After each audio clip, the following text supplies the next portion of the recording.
আসসালামু আলাইকুম ওয়া রাহমাতুল্লাহি ওয়া বারাকাতুহু। আলহামদুলিল্লাহ, আলহামদুলিল্লাহি রাব্বিল আলামিন ওয়াল আকিবাতু লিল মুত্তাকিন ওয়াস সালাতু ওয়াস সালামু আলা রাসূলিহি ওয়া আসহাবিহি আজমাইন। ইন্টারন্যাশনাল ইসলামিক ইউনিভার্সিটি মালয়েশিয়ার বাংলাদেশ কমিউনিটি কর্তৃক আয়োজিত মাসব্যাপী প্রোডাক্টিভ রমাদানের আজকের এই অষ্টম দিনে যে যেখান থেকে আমাদের এই লাইভ প্রোগ্রামটি শুনছেন সকলকে আহলান ওয়া সাহলান। প্রথমেই সেই মহান রব্বুল আলামিনের নিমিত্তে লক্ষ কোটি শুকরিয়া, যার অশেষ রহমত এবং মেহেরবানিতে প্রতি বছরের ন্যায় এই বছরও কোভিড-19 এই দুর্যোগপূর্ণ মুহূর্তে আমরা আমাদের প্রোগ্রামটি বাস্তবায়ন করতে পারছি। আমরা সকলে বলি আলহামদুলিল্লাহ। দুরুদ এবং সালাম বর্ষিত হোক মানবতার মুক্তির দূত, আমাদের আদর্শ আখিরি নবিয়িন ওয়া সাইয়্যিদুল মুরসালিন মুহাম্মদ সাল্লাল্লাহু আলাইহি সাল্লামের উপর, যার আদর্শের অনুকরণ এবং অনুসরণ ব্যতীত নাজাত অনিশ্চিত। সম্মানিত উপস্থিতি, আজকে আমাদের আলোচনার টপিক হচ্ছে আওয়ার প্রায়োরিটিস, এবং এই টপিকের উপর আলোচনা করার জন্য আমাদের লাইফে সংযুক্ত হয়েছেন আমাদের সম্মানিত শিক্ষক, ইন্টারন্যাশনাল ইসলামিক ইউনিভার্সিটি মালয়েশিয়ার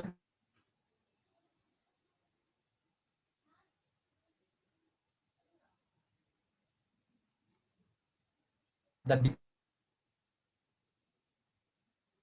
department of English language and sir, আমাকে কি শুনতে পাচ্ছেন?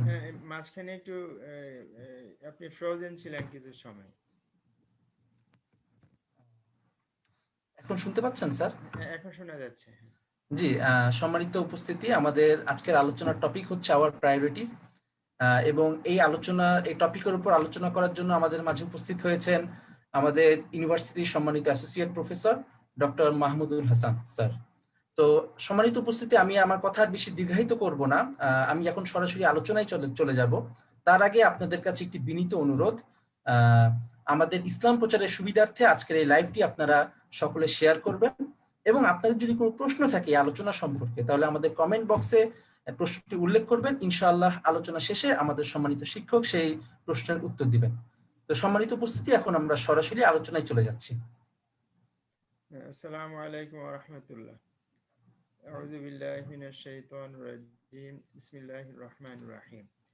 আপনাদেরকে অনেক ধন্যবাদ আমাকে এই সুযোগ করে দেওয়ার জন্য দুটি কথা বলার। আপনারা আজকে এই অষ্টম দিনে এই প্রোগ্রাম আয়োজন করছেন, তো নিশ্চয়ই গত 7 দিনে আপনারা বিভিন্ন বিষয়ের উপর আলোচনা শুনেছেন, এবং নিশ্চয়ই রোজার মাহাত্ম্য এবং রোজাতে আমাদের কি কি করণীয় সে সকল বিষয় আপনারা অনেক শুনেছেন। আমি ওই বিষয়গুলো আমি হয়তো টাচ করব না।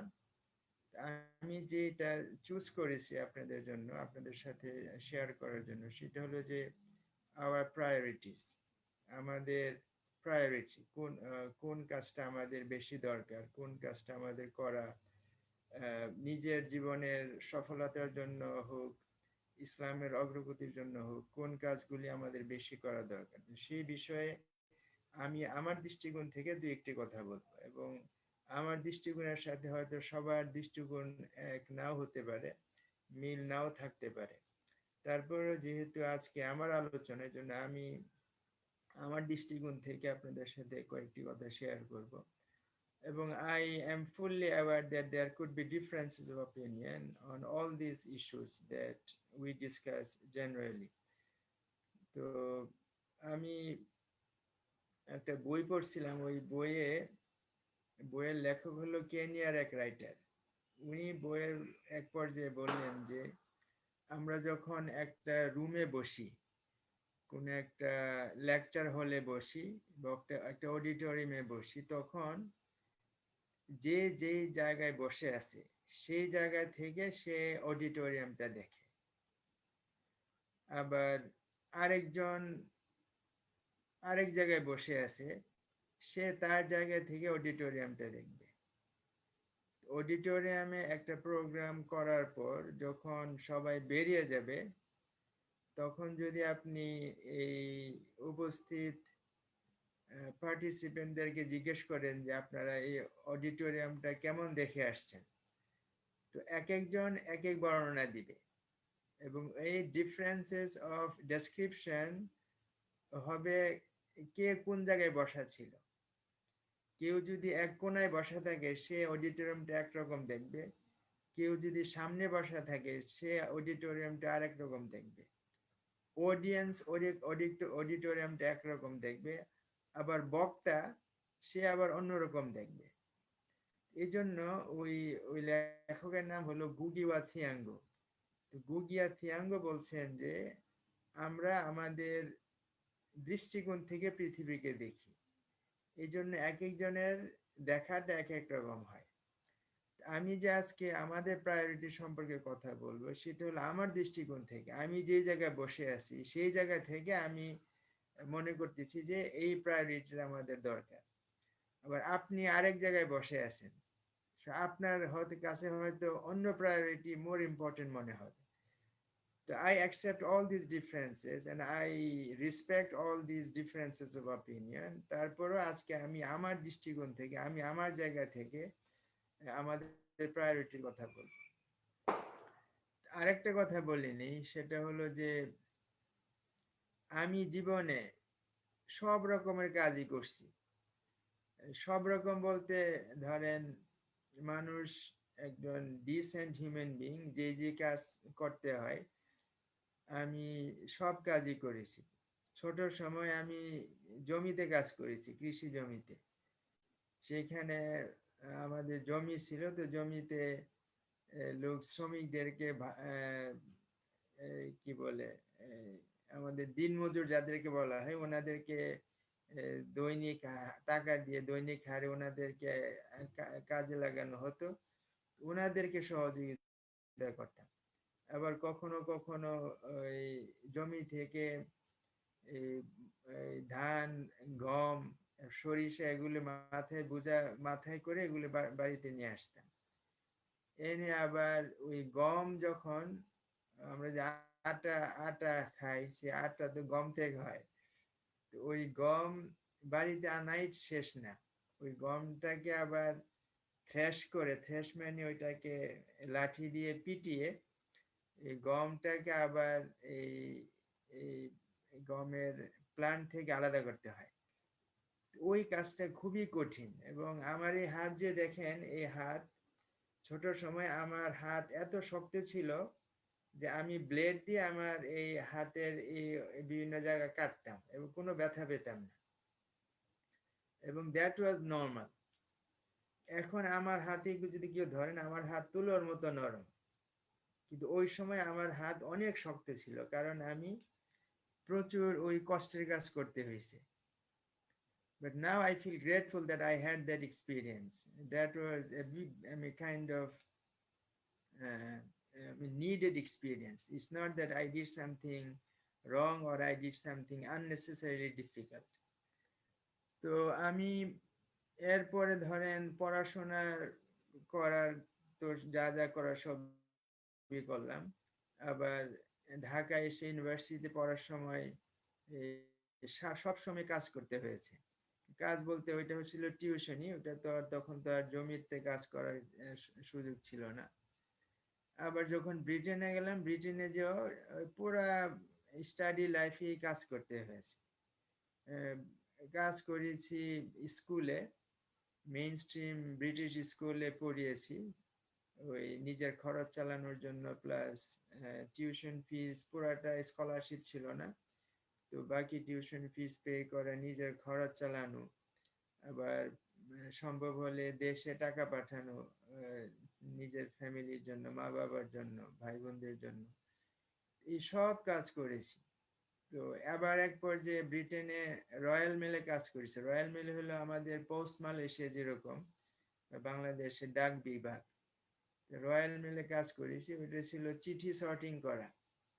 এগুলো আমি আগে কোনো আলোচনায় বলেছি, হয়তো 7-8 বছর আগে। তো আজকে যারা শুনছেন তাদের অনেকেই হয়তো বা কেউই ওই সময় ছিলেন না, তো আপনাদের কাছে এটা হয়তো নতুনই মনে হবে।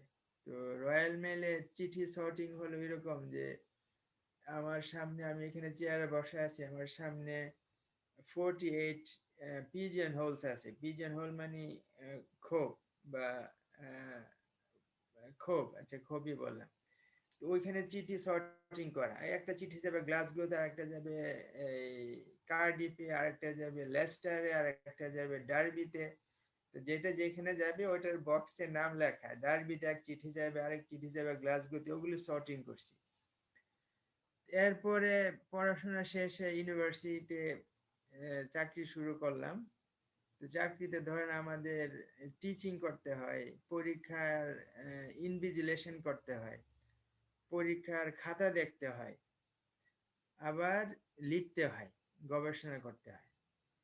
I have given you a long list of work that I have done, and I have not mentioned many other work that I have done, but I just want to give you a brief understanding of my activities that I have done so far in my life.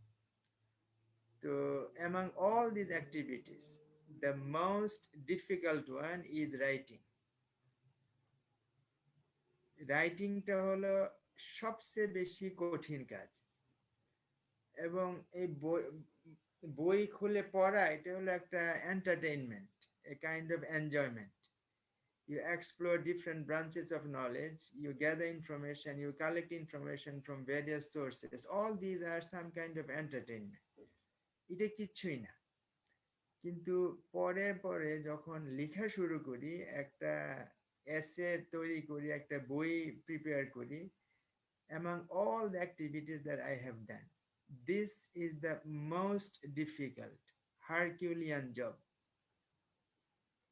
এবং একটা লেখা শুরু করার আগে আমার নিজেকে খুবই অসহায় মনে হয় যে কিভাবে সম্ভব, আমি এটা পারবো কিনা। কারণ this is an uncertain zone. You are entering an uncertain zone.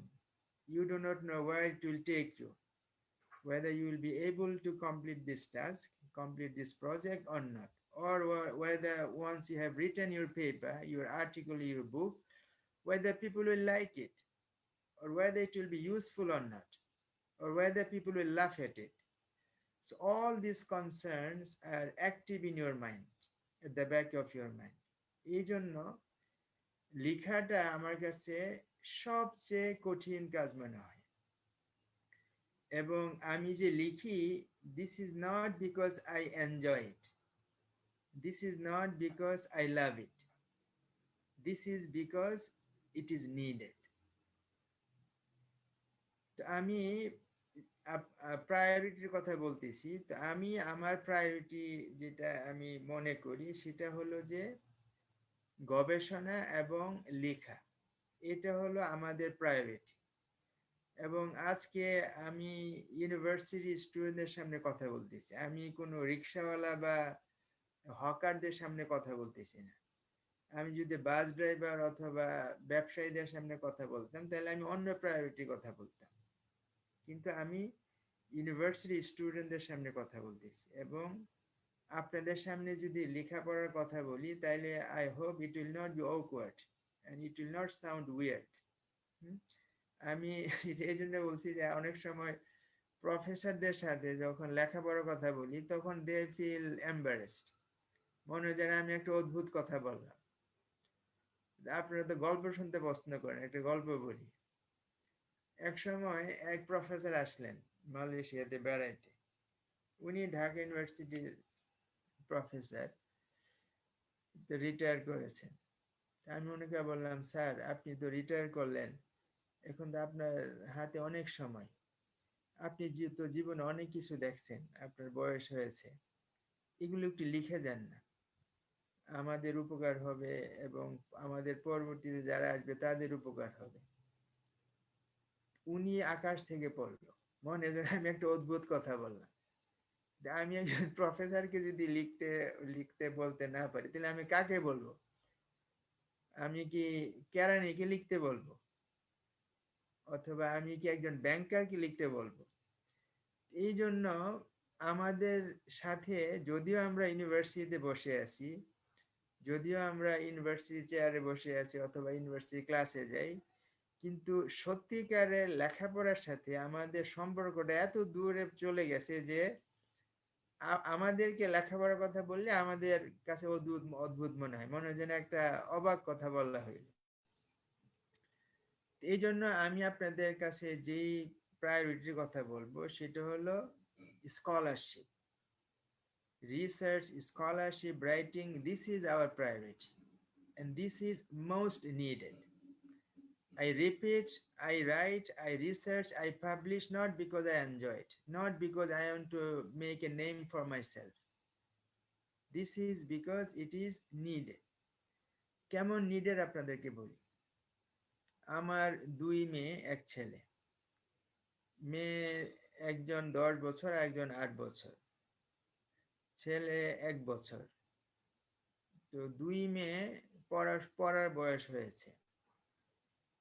তো they read English and Alhamdulillah they understand English very well. Whatever book you give, they understand. গল্পের বই হোক, কমিক্স হোক, ইংরেজিতে সব বোঝে। ওইটা হয়তো আমার ওই বয়সে আমার ছিল না, কিন্তু আজকের কালকে আপনারা জানেন যে আজকালকের বাচ্চারা একটু advance, because of all this support they have. They have access to YouTube, they have access to internet, and they read on their own, and they have a good reading habit.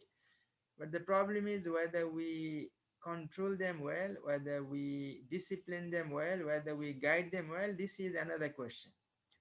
But in today's world, it's very easy for someone to be educated, someone to learn, someone to gather information. সেটা অন্য কথা। তো আমার মেয়েদের এখন পড়ার বয়স হয়েছে এবং তারা স্কুলে যা পড়ে সেটা তো পড়ে, কিন্তু বাসায় তাদের পড়তে হয়। আমরা চাই তারা পড়ুক। এখন আমরা তাদেরকে কি বই দিচ্ছি পড়তে? যে বইগুলো পড়তে দিচ্ছি সবগুলো ওয়েস্টার্ন রাইটারদের লেখা। Almost all of them are written by Western writers. And there are some books written by Muslims which they do not want to read.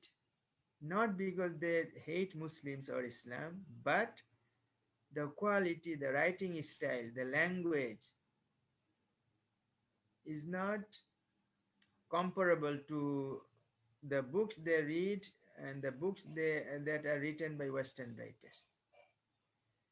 এখন আমি কেন আপনাদের সামনে এই রমজানের আলোচনায় রোজার মাহাত্ম্যর কথা বললাম না, তারাবি নামাজের গুরুত্বের কথা বললাম না, তাহাজ্জুদের গুরুত্বের কথা বললাম না, কোরআন তেলাওয়াতের গুরুত্বের কথা বললাম না? আমি কেন বেছে নিলাম যে knowledge and scholarship is our priority.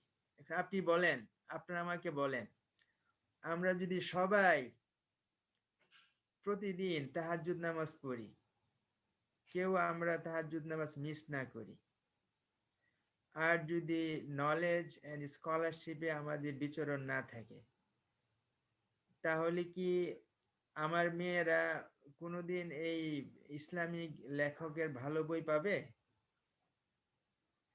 আমি যেটা বলতে চাচ্ছি যে শুধু তাহাজ্জুদ দিয়ে, শুধু কোরআন তেলাওয়াত দিয়ে, শুধু নামাজ রোজা দিয়ে আমাদের স্কলারশিপ ডেভেলপ করবেন, আমরা ভালো বই লিখতে পারবো না।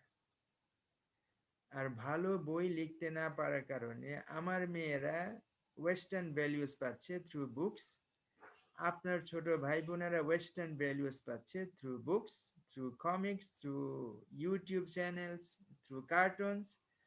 আপনার নেফিউজরা, নিসেসরা, ভাগনা ভাগ্নি, ভাতিজা ভাতিজি এরা এই সবগুলো পাচ্ছে।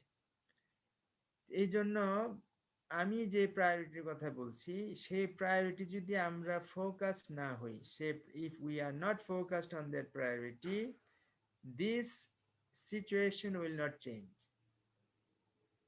যে আপনার ভাই বোনদেরকে, আপনার ছেলে মেয়েদেরকে, আমাদের ছেলে মেয়েদেরকে বাইরের দেশের বই পড়াতে হবে, এবং বাইরের দেশের বই যখন ওরা পড়বে তখন শুধু ওরা ইংলিশ শিখবে যে তা না, তারা ওই দেশের cultural ভ্যালুজও শিখতেছে। That I cannot stop. I am a university academic, I am an expert, or I am a student of English literature, but this is what is happening in my house. আমার মেয়েদেরকে বাধ্য হয়ে ওই বই কিনে দিতে হচ্ছে, কারণ এরা পড়বে তো, সারাক্ষণ তো গড়ে না পড়লে বোর্ড হয়ে যাবে। যদি আমি গ্রামের বাড়িতে থাকতাম তাহলে তারা পাড়া প্রতিবেশীর ছেলে মেয়েদের সাথে খেলাধুলা করতো, কিন্তু এখানে তো সেটা নেই, সারাদিন ঘরে বন্দি। তো শনি রবিবারে তাদের তো পড়া দিতে হবে, তা নাহলে তারা হয়তো সারাদিন এটা সেটা কার্টুন দেখবে বা এটা সেটা করবে। এই জন্য আমি যে প্রায়োরিটির কথা বলতেছি, আপনারা একটু চিন্তা করে দেখেন যে এই প্রায়োরিটি যদি আমরা ফোকাস না করি, তাইলে many years will pass but our situation will not change. And you know our situation in the world, you know our status in the world, terrible, pitiable, shameful. We are the worst in the world in respect of almost everything. In knowledge and scholarship, we are behind everybody. In terms of political power, we are behind everybody. Military power, we are behind everybody. Economic power, we are behind everybody. So all these things, and we are the cheapest human beings on earth. People kill Muslims like they kill birds. And nobody have any worry about it. We feel worried, we cry silently, we pray to Allah so that Allah help us, but our prayers are not answered because we do not fulfill the conditions to receive Allah's help. এই জন্য আমাদের এই দুরবস্থা শেষ হবে না যতদিন না আমাদের এই ঘরের অবস্থাটা আমরা চেঞ্জ করতে পারবো, যতদিন না আমাদের ঘরে আমাদের বাচ্চাদেরকে আমরা ওইরকম ভালো বই উপহার দিতে পারবো। আর ভালো বই উপহার দিতে না পারলে ওই বাইরের বই আমাদেরকে কিনতে হবে, এবং সেই কিনে শুধু যে আমরা কালচারাল ভ্যালুজ ঘরে ঢুকাচ্ছি তা না, টাকাও চলে যাচ্ছে, কতগুলো টাকা যাচ্ছে, হাজার হাজার, একটা পুরো নেশনের কথা যদি চিন্তা করেন তাহলে বিলিয়ন্স অফ রিঙ্গিট চলে যাচ্ছে, because we have to buy books from other countries. আচ্ছা, সব সময় বলা হয় যে মুসলমানদের উপর অত্যাচার হচ্ছে, মুসলমানদের বিরুদ্ধে ষড়যন্ত্র হচ্ছে, এবং এই অত্যাচার এবং এই ষড়যন্ত্র হচ্ছে because we are Muslim. I disagree with this statement. I completely disagree with this statement. Nobody kills because we are Muslims. Nobody oppresses us because we are Muslim. Big powers oppress us because we are weak. আমরা week, এই জন্যই আমাদেরকে oppress করা হয়, আমাদেরকে torture করা হয়, আমাদেরকে হ্যারাস করা হয়, not because we are Muslim. এই পৃথিবী is divided between the powerful and the weak. পাওয়ারফুলরা একদিকে, উইকরা আরেকদিকে, উইকরা vulnerable. এই জন্য I disagree with the statement that people oppress us and kill Muslims here and there because of their religion. No, not because of their religion. Because we are weak. And when we are weak, they just exercise their power. They want to test their weapons, whether they work or not because we are Muslim. আমি আপনাদেরকে প্রথমে বলছি যে আমি ছোট সময় এই খেতে খামারে কাজ করছি। আপনারা জানেন, যারা গ্রামে বড় হয়েছেন, ওই খেতে যখন হাল চাষ করা হয় গরু দিয়ে, এখন তো ট্রাক্টর দিয়ে হয়, তো আমি খেতে কাজ করছি ট্রাক্টরের আগের যুগে। এখন তো এই গরু দিয়া খেতে চাষ হয় না। তো যারা নাকি ওই দেখেন যে গরু দিয়ে যখন একটা জমি চাষ করা হয়, তখন লাঙ্গলের দুই পাশে মাটির চাকা হয়, তাই না? লাঙ্গলের দুই পাশে মাটির বড় বড় চাকা হয়। আমরা ছোট সময় জমিতে যাইতাম আর ওই মাটির চাকাকে কিক করতাম, লাথি দিতাম। কেন লাথি দিতাম মাটির চাকাকে? কারণ অনেক আরাম পাইতাম। মাটির চাকাকে লাঠি দিলে, মাটির চাকা বলে নাকি, আমি লাম্প অফ ক্লে, ওই মাটির এটাকে কি বলে আমি ঠিক বলছি, যে লাম্প অফ ক্লে, যে একটা যে মাটির চাকা হয়, তো ওইটাকে আমরা হিট করতাম পা দিয়ে, এবং হিট করলে অনেক আরাম লাগতো। বারবার এই চাকা, এই মাটির চাকাকে আমরা, forgive my term, I do not know whether this is the right term to say মাটির চাকা, but what I mean is a lump of clay, and we enjoyed hitting, kicking those lumps of clay. Why? Because the lump of clay is very soft, but nobody will dare to kick a stone. Nobody will dare to kick a stone, কারণ stone is very hard. If you kick a stone, your leg, your foot will be broken, you will get hurt, the stone will not feel anything. এই জন্য আমি বলি যে আমরা হইলাম lump of ক্লের মতো, আমরা হইলাম মাটির চাকার মতো। এই জন্য যেই আমাদেরকে হিট করে, they enjoy it. But if we can be like a rock, very hard, then nobody will dare to kick us. Nobody will dare to kick us. এই জন্য এগুলো আমাদের বুঝতে হবে। And I agree that there can be differences of opinion. There are opposite opinions, diverse opinions on all I have been saying. But at the end of the day, we all agree that our situation, our plight in the world is deplorable. We are behind almost all other religious communities. Okay, so this is one. But how to remain focused on your priority? You have defined a priority. For example, all of you agree with me that, okay, this is our priority. We need to focus on scholarship, we need to read, we need to write, we need to publish. And this is our priority. But how to remain focused on it? আপনারা জানেন যে রাসূল সাল্লাল্লাহু আলাইহি ওয়াসাল্লামের একটা হাদিস আছে, যে হাদিসে রাসূল বলছেন যে আমরা মুসলমানদের একটা সিরাতুল মুস্তাকিম আছে।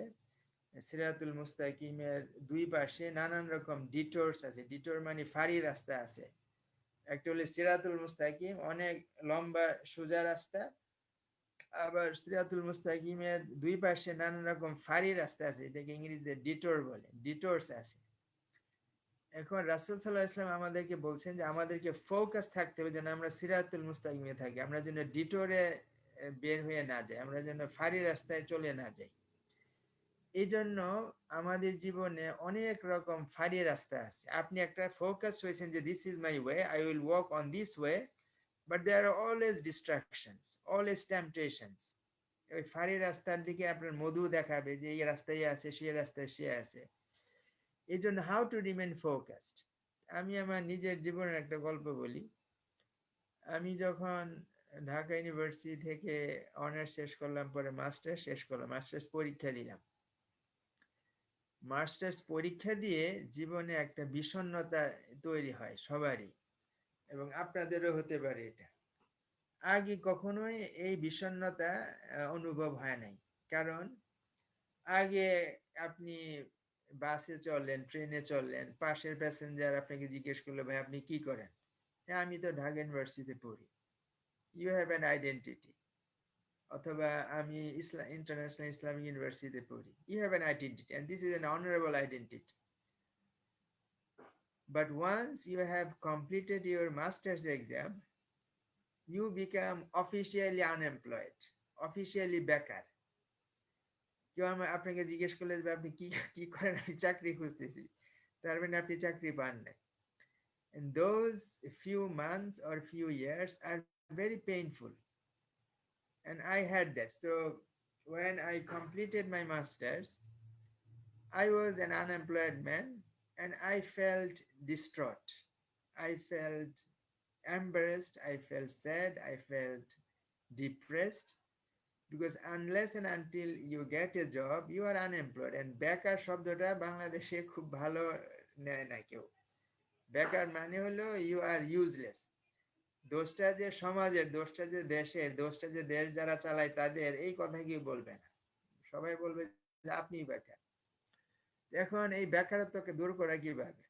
আমাকে কয়েকজন একটা বুদ্ধি দিল। বুদ্ধিটা ওনারা কারা? ওনারা ঢাকা ইউনিভার্সিটির কয়েকজন প্রফেসর এবং ঢাকার কিছু ব্যবসায়ী, এবং ওনারা আমাকে চিনতেন। ওনারা মনে করলেন যে মাহমুদ একটা কর্মঠ মানুষ, মাহমুদ একটা সিনসিয়ার লোক মোটা, এবং তার সে সৎ, এই ভালো ধারণা ওনাদের আছে। ওনারা করলেন কি, ওনারা একটা প্ল্যান করলেন যে আমাকে দিয়ে একটা ইংলিশ মিডিয়াম স্কুল খুলবেন। আবার আমি যেহেতু English literature major, so that also fits very well. ওনারা প্ল্যান করলেন আমাকে দিয়ে একটা ইংলিশ মিডিয়াম স্কুল খুলবেন, আমি হইব ওই অল্প বয়সে আমি হইব ওই স্কুলের প্রিন্সিপাল। আমার তো একটা চাকরি দরকার, ওনারা স্কুল করুক, টাকা ব্যবসা করুক, ওটা ওনাদের ব্যাপার, কিন্তু আমার একটা চাকরি দরকার। আমি রাজি হইলাম, ঠিক আছে।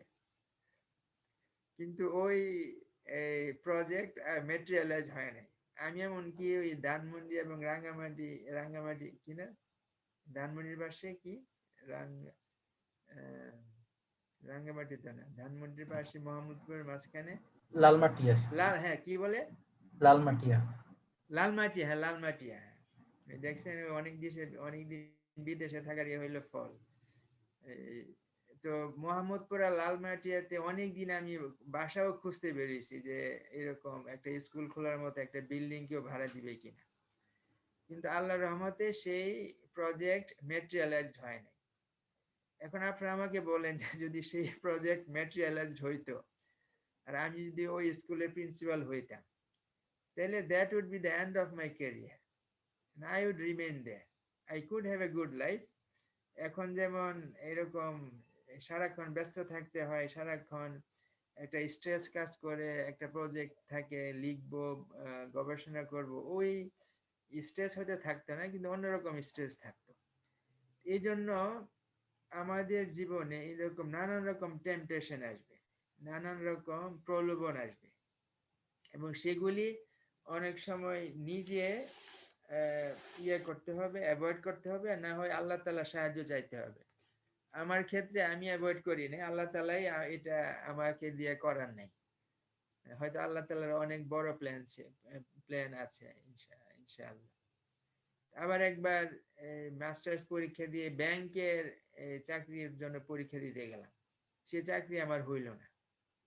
হইল না যে আমি তো একটু আপসেট হয়ে গেলাম।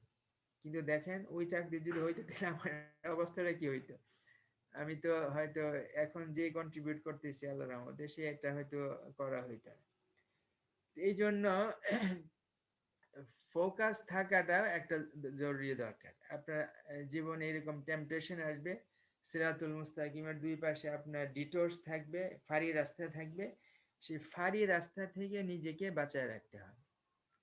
এবং আপনারা হয়তো অনেকেই ফাঁড়ি রাস্তার মধ্যে ঢুকে পড়ছেন, পড়াশোনার পাশাপাশি ফাঁড়ি রাস্তায় ঢুকে পড়ছেন। এই জন্য যারা ফাঁড়ি রাস্তায় ঢুকে পড়ছেন, যদি মনে করেন যে এই ফাঁড়ি রাস্তায় আপনার ক্যারিয়ার, তাহলে that's fine, you go ahead. But if you believe that that is not your career, you have a different path and you need to achieve something else, then you come back and walk on Siratul Mustaqim. আচ্ছা, এবার আমি আপনাদেরকে আমার মেয়েদের কথা বললাম যে আমাদের মেয়েরা বাসায় কি পড়ে, এটা বললাম, কিন্তু আপনাদেরকে আরেকটা এক্সাম্পল দিই। আপনারা যারা পড়াশোনা করতেছেন, এই যে সাবজেক্টই পড়তেছেন, ওই পড়াশোনার বইগুলো একটু খুলে দেখেন তো।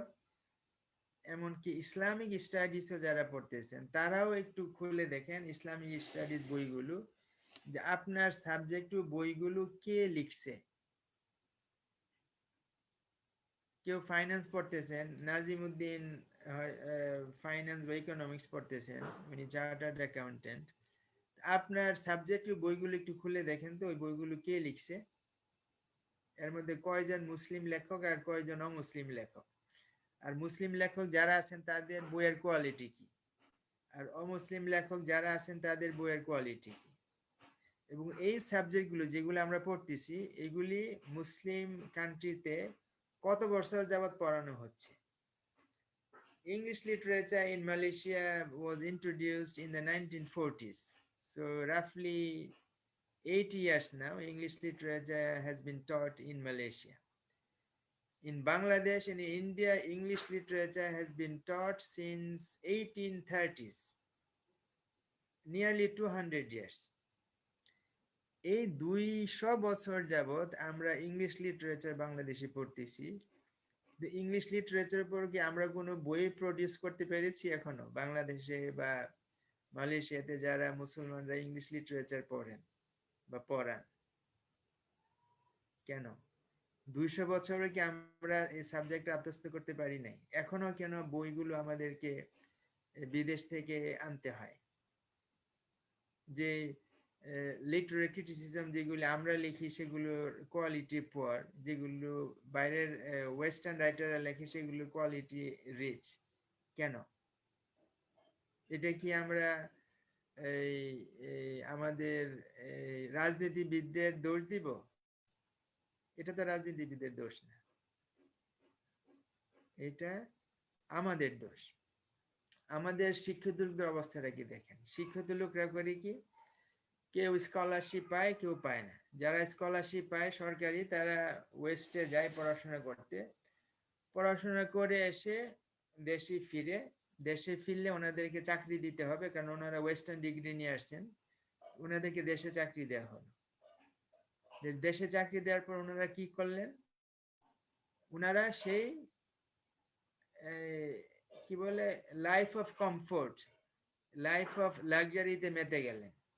যেহেতু এত পড়াশোনা করছেন, একটা পিএইচডি নিয়ে আসছেন, এখন ওনাদের জীবন এনজয় করার সময়।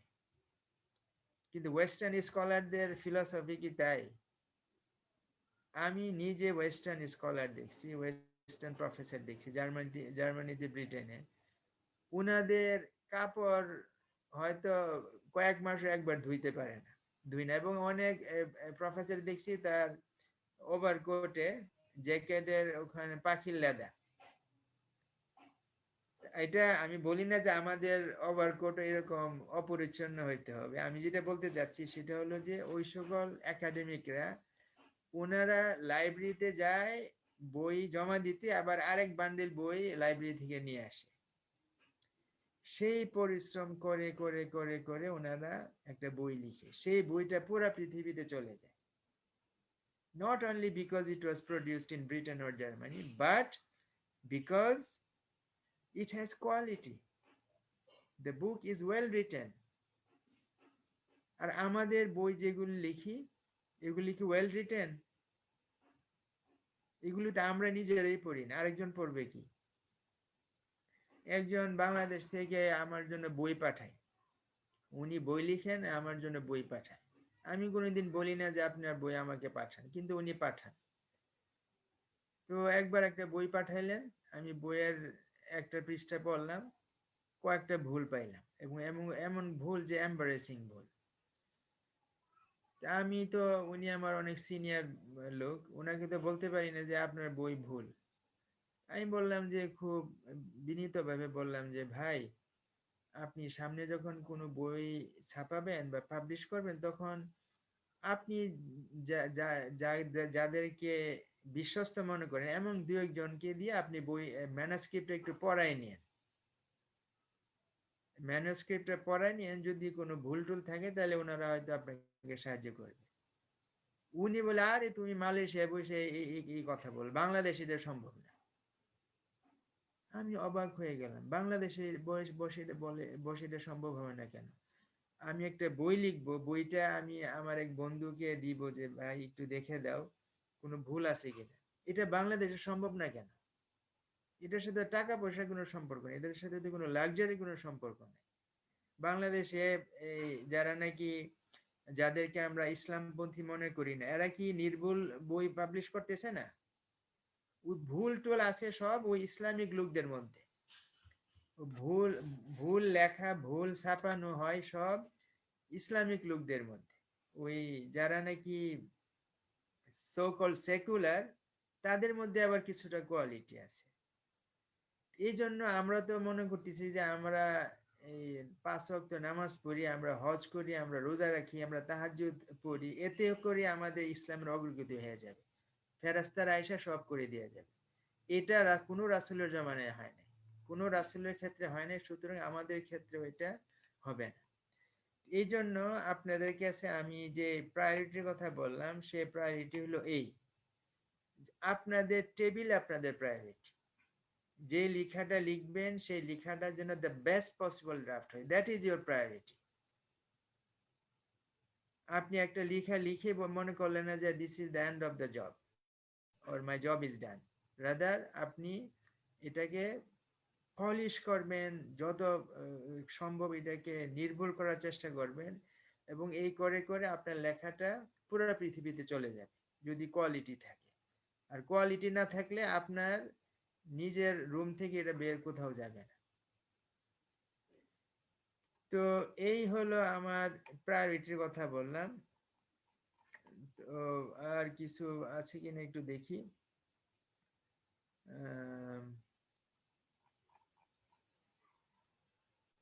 আচ্ছা, তো একটা কথা বলা হয় যে আমরা এই আমাদের অর্থনৈতিক দুরবস্থার কারণে আমাদের এই স্কলারশিপ হচ্ছে না।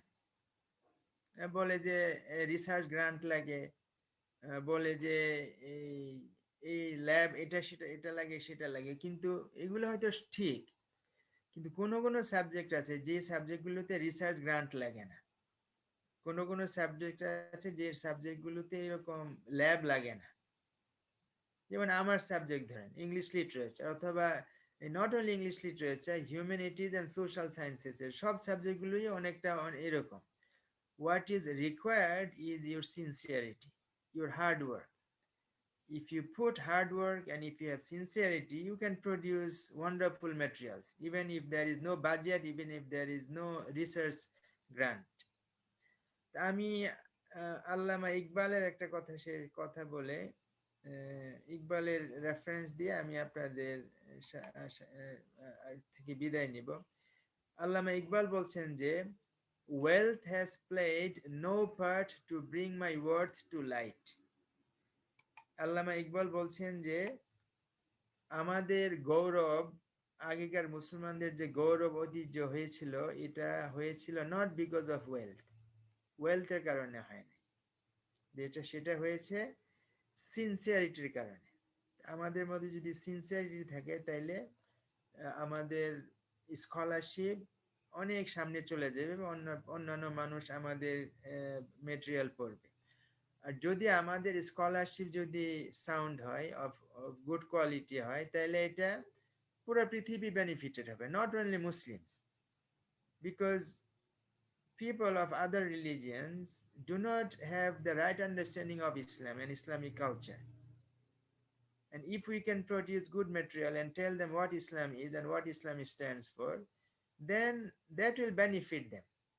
But from the Muslim world, not many scholarly materials are being produced. And we have scholars, but all of them are almost average. And they have a PhD from Britain or America. After the PhD, that is the end of their intellectual exercise. আমি এই কথাগুলো এই জন্য বললাম যে আপনারা যেন ওই লোকগুলোর মতো না হন। আমি প্রফেসর দেখছি একজন, উনি এক ওয়েস্টার্ন কান্ট্রি থেকে আন্ডারগ্রেড করছেন, আরেক ওয়েস্টার্ন কান্ট্রি থেকে মাস্টার্স করছেন, আরেক ওয়েস্টার্ন কান্ট্রি থেকে পিএইচডি করছেন, এখন একটা ইউনিভার্সিটির professor, and their contribution is next to zero. And all these undergrad, masters and PhDs ছিল with full scholarship and very generous scholarship. কিন্তু দেশে ফিরে এসে এই হোয়াটসঅ্যাপ আর ফেসবুক নিয়ে ব্যস্ত। আমি প্রায় বলে থাকি যে আমাদের দেশে রিকশাওয়ালারা, তারা তাদের দায়িত্ব সঠিকভাবে পালন করে। তারা, আপনি যদি বলেন যে শাহবাগ থেকে মোহাম্মদপুর নিয়ে যাবে, তাহলে সেই আপনার ঠিক জায়গায় নিয়ে পৌঁছে দিবে। They are sincere in their work, but the professors and PhDs are not sincere. They want luxury and comfort. They do not want to do hard work. আর পিএইচডিটা হওয়ার সাথে সাথে তো আর কোনো কথা নেই। পিএইচডির ভাইবা পাশ করার সাথে সাথে ডক্টর, এই ইমেল অ্যাড্রেসে ডক্টর, এই ফেসবুক অ্যাকাউন্টে ডক্টর, এই ডক্টর ডক্টর দেখতে দেখতে আমার একবার বিতৃষ্ণা হয়ে গেছে। এই জন্য আমি নিজের নামের আগে প্রয়োজন না হলে ডক্টর লিখি না। অনেক সময় বিকজ অফ ফর্মালিটিস ডক্টর লিখতে হয়, প্রফেসর লিখতে হয়, আমি প্রয়োজন না হলে আমি লিখি না। কারণ I know what kind of people these doctors and PhDs and professors are. Most of them are not very productive compared to their counterparts in Western countries. তা আমি আপনাদের সামনে ইনফর্মালি এই কথাগুলো বললাম এই আশায় যে আপনারা নিজেদের কাজে, নিজেদের প্রফেশনে, নিজেদের ক্যারিয়ার আপনারা সিনসিয়ার হবেন এবং আপনারা হার্ড ওয়ার্কিং হবেন। এবং you need to remain focused. There will be distractions and temptations from various quarters, but you need to be focused on your objective, on your mission, on your purpose, on your aim in life. With this, I conclude. Assalamu alaikum wa rahmatullah. সম্মানিত sir আমাদের অনেক গুরুত্বপূর্ণ কিছু কথা আমাদের সামনে পরিবেশন করলেন। আমরা যদি স্যারের এই দিক নির্দেশনাগুলো আমাদের নিজেদের ক্যারিয়ারে বাস্তবায়ন করতে পারি, তাহলে আমরা আমাদের নেক্সট জেনারেশনের জন্য এমন একটা পৃথিবী উপহার দিতে পারবো যে পৃথিবী ইসলামের আলোয় আলোকিত থাকবে, যেখানে অনেক সমৃদ্ধ ইসলামিক লিটারেচার থাকবে, যে লিটারেচার পড়ে আমাদের নেক্সট জেনারেশন ইসলামের আলোয় আলোকিত হতে পারবে। সম্মানিত আমাদের শিক্ষক, আমাদের স্যার, আপনাকে আন্তরিকভাবে ধন্যবাদ। আপনি আপনার অনেক গুরুত্বপূর্ণ কিছু সময় থেকে আমাদেরকে কিছু সময় দিয়েছেন এবং অনেক গুরুত্বপূর্ণ কথা বলেছেন। শুকরান জাজিলান ওয়া জাযাকুমুল্লাহ খায়র। আসসালামু আলাইকুম। ওয়ালাইকুম সালাম। সম্মানিত উপস্থিতি, আমরা আমাদের প্রোগ্রামের একেবারে শেষ পর্যায়ে চলে এসেছি।